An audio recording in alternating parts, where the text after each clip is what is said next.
Reversal hammer pattern, down trend ચાલે છે, colour fix હોતો નથી. અહીંયા ઘણા લોકોનો ક્વેશ્ચન હોય છે તમારો ટ્રેન્ડ જે છે એ રિવર્સ થઈ જશે, સેમ વર્ક કરશે. Inverted hammer.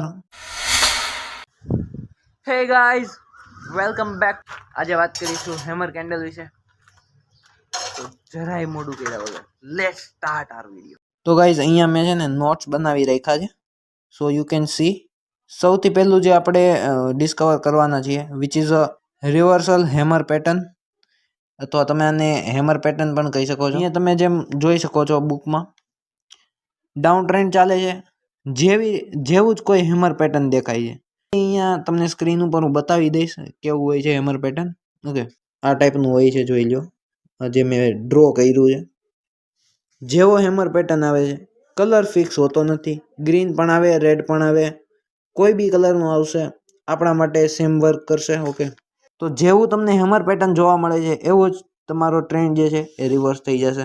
Okay, down trend હશે તો અપ ટ્રેન્ડ થઈ જશે, અપ ટ્રેન્ડ હશે તો એ ડાઉન ટ્રેન્ડ થઈ જશે.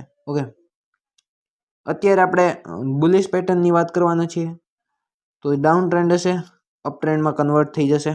ઓકે, સમજાઈ ગયું. ત્યારબાદ છે ઇન્વર્ટેડ હેમર. બેસિકલી હેમર આમ હતો, હવે આમ થઈ ગયો છે. ઓકે, બેસિકલી હેમર છે ને ઊંધો કરી નાખવાનો, સેમ વર્ક કરશે. ઓકે, હા એક વાત, આ હેમરમાં હિયર યુ કેન સી ઉપરની સાઈડ જે શેડો છે ને એ મિનિમમ છે, નીચેની સાઈડ જે શેડો છે એ મેક્સિમમ છે. અહીંયા ઘણા લોકોનો ક્વેશ્ચન હોય છે કે ભાઈ ઉપરની તરફ શેડો નથી, અથવા બહુ માઇનોર એવો શેડો છે. ચાલશે ભાઈ, ઉપરની તરફ શેડો હોય ન હોય એનાથી કોઈ મતલબ નથી, બટ નીચેની તરફ એક લાંબો શેડો હોવો જોઈએ.